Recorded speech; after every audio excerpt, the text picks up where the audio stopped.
selleks, et ennast külma ja halva ilma eest kaitsta, on ka paremaid võimalusi. Ja just nendest võimalustest me täna räägimegi. Alustame kõige nii-öelda tavalisematest asjadest, mis inimestel endal kodus üldiselt olemas on. Ehk siis puhv või sall, müts ja kindad. Sall on siis mõistlik kindlasti panna endale ümber kaela, kuhu mujal, eks ju.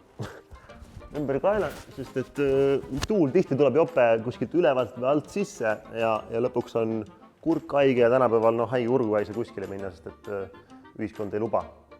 Teine tähtis asi on müts. Et mina ise eelistan seda, et müts oleks võimalikult nii-öelda õhukene siis, et ta mahuks tegelikult kiivri alla. Et kui ma paneks mingi paksu mütsi, siis see kiiver läheb pähe, mul ei ole endal väga mugav, aga sellise õhukese mütsi ma saan tõmmata ilusti peale, kõrvad jäävad siia alla, sest tuul hakkab kõrvu päris kiiresti külmetama ja kiiver siis läheb lihtsalt siia mütsi peale. Ja see aitab ka siis selle vastu põhimõtteliselt, et kui siin kiivris on augud, kuna tegelikult on tegu nii-öelda suvekiivriga, võiks öelda, mitte talvekiivriga. Et siis ei tule see külm tuul ka ülevalt nii-öelda mulle siia peale ligi ja hoiab mul kõrvadki ilusti siin nii-öelda soojas, et siin need kõrvakinnitused hoiavad seda mütsi ilusti vastas.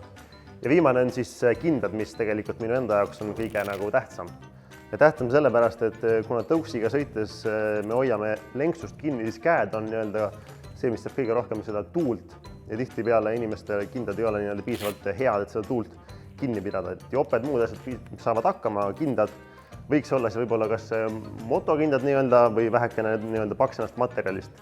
Ja tähtis oleks ka see, et need ilusti nii-öelda hoiavad sul lenksust kinni, et nad ei ole liiga libedad, et käsi maha libiseb ja et nad siis hoiaks ka sooja ja võiks ka tegelikult vihmale nii-öelda vastu pidada. Aga lähme vaatame, kuidas väljas juba edasi toimetada.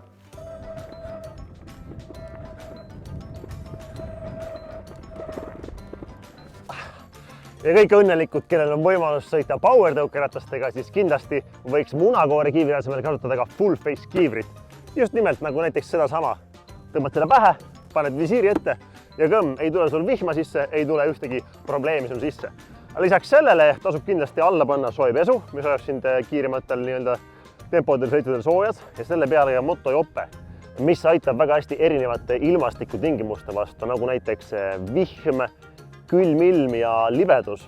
Ja rääkides libedusest on motojope suureks plussiks veel see, et saad sisse panna kaitsmed, olgu need küünarnuki, õla või seljakaitsmed. Need aitavad siis, kui ilmad on külmemad ja sõitmine ei ole enam nii, kus ma ütlen siis, stabiilne. Ehk siis leia endale sobilik varustus ja sõitmine ei pea mitte pooleli jääma. Nagu me videost õppisime, pole olemas halba ilma, on olemas ainult puudulik varustus. Ehk siis leidke endale sobilik varustus ja minge sõitma.